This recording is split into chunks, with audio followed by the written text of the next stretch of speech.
食素嘅你，係咪成日俾人問，咁樣食夠唔夠蛋白質㗎？又或者自己都偷偷地懷疑，齋食菜，會唔會真係少咗啲精華呢？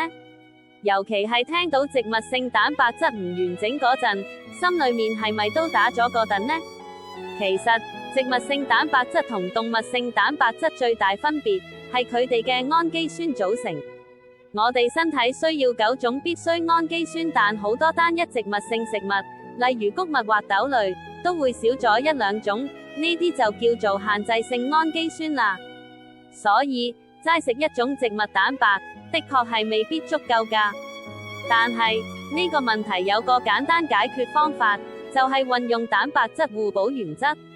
你只需要將唔同嘅植物性食物巧妙咁搭配，例如將穀物同豆類一齊食，又或者堅果配種子，咁樣就可以互相補足對方嘅氨基酸缺口，輕鬆攝取到所有必需氨基酸，食得健康又均衡，活力滿滿啦〜